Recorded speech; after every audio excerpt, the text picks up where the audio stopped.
Oke, kita update lagi alat pada kali ini proyektor lagi ya. Ini mungkin lebih cocok dikatakan kecil-kecil cabai rawit. Karena ini proyektor kali ini adalah pakai Microvision MM80 ini fisiknya kecil tapi kualitasnya cukup bagus.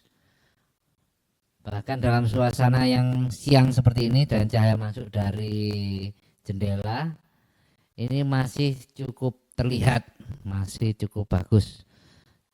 Jadi ini kalau bisa disamakan dengan proyektor yang pada umumnya adalah proyektor lumen 2500-an, dimana kalau lumen 2800 ke bawah atau 3000 ke bawah cenderung sangat terpengaruh oleh suasana atau cahaya matahari yang masuk di ruangan, meskipun indoor ya, tapi biasanya kan banyak jendela, jadi itu akan berpengaruh di kualitas hasil gambar.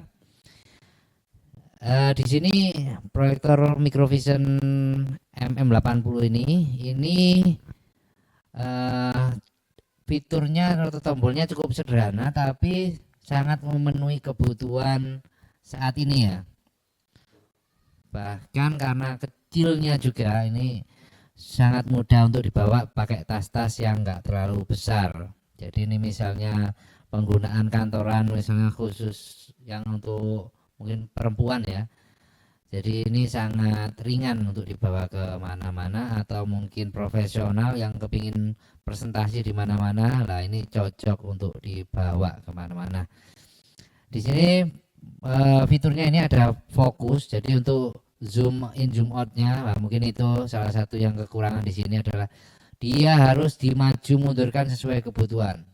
Tinggal nanti berikutnya difokuskan kembali di sini ya, difokuskan kembali. Nah, kita fokuskan. Nah, oke, untuk mendapatkan hasil yang terbaik. Kemudian ada tombol power, tombol untuk mirror atau fitur-fitur yang lain ada beberapa di sini, tapi kita tidak akan bahas fitur ini dulu. Kemudian panah dan enternya untuk pilihannya. Kemudian ada lagi menu. Nah, ini yang akan kita bahas habis ini. Beberapa fitur di menu yang sering dipakai. Nah, ini seperti yang proyektor yang lain ada mode otomatisnya yang nanti bisa otomatis merubah kecerahan, kontras sama ketajamannya. Di sini ya, di mode sini pilihan ada PC, ada film, ada yang lainnya juga. Nah, kalau dilihat di sini cukup tajam ya, mungkin di kamera yang saya pakai untuk merekam ini mungkin kurang begitu bagus, tapi minimal ada gambaran untuk penggunaan proyektor ini, karena sering ditanyakan bagaimana beberapa penggunaannya, settingannya sering dibutuhkan. Nah, ini kemudian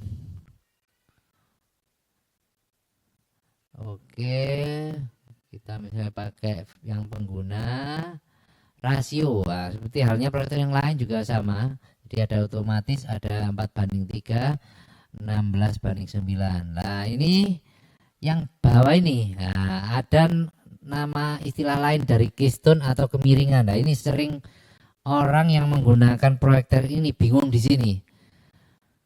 Gimana cara setting kemiringannya? Nah, di sini kok nggak ada tombol keystone, karena hanya tombol panah-panah saja ya, panah-panah saja. Jadi tidak ada tombol yang mengarah ke kemiringan atau keystone. Nah, sebenarnya ada. Ya ini tombolnya, nada tombol otomatis lah. Namanya ini yang enggak sesuai dengan fungsinya. Bahasa nada kan seharusnya suara, tapi ini adalah untuk mengatur kemiringannya.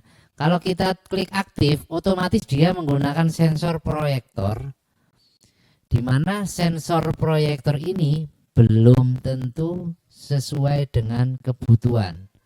Kadang-kadang sensornya nggak begitu bagus, jadi akhirnya layar gambarnya miring, nggak sesuai dengan kebutuhan kita. Nah, sesuai dengan proyektor yang sebelum-sebelumnya yang kita bahas. Jadi kalau bisa dibuat nonaktif aja atau pengaturan kemiringannya kita setting sendiri. Seperti ini. Jadi bisa disesuaikan sesuai kebutuhan. Karena belum tentu sensor yang dibawa sama proyektor ini sesuai dengan kebutuhan kita, bahkan seringnya melenceng. Jadi sering bingung yang untuk penggunanya. Kemudian berikutnya untuk posisinya, pengaturan depan, atas, bawah, mirror atau yang lainnya. Untuk proyeksinya diatur di sini, posisi proyektor. Sama ini untuk volumenya bisa diatur juga di sini karena HDMI ya. Jadi HDMI ini colokannya cenderung bisa untuk suara juga.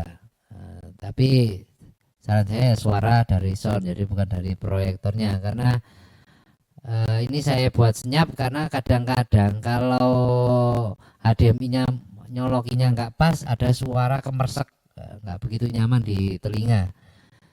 Meskipun kalau sudah pas nggak akan bersuara kembali. Oke, untuk pengaturan yang lainnya mungkin secara umum cukup simple ya. Jadi itu aja untuk gambaran untuk proyektor Microvision MM80, dimana proyektor ini cukup worth it. Worth it ya, ini bahasanya gitu ya. Jadi ini cukup bagus dipakai untuk presentasi dengan ukuran layar 70 in, atau misalnya malam hari buat nobar 2x2 pun masih bisa. Oke, itu aja. Terima kasih.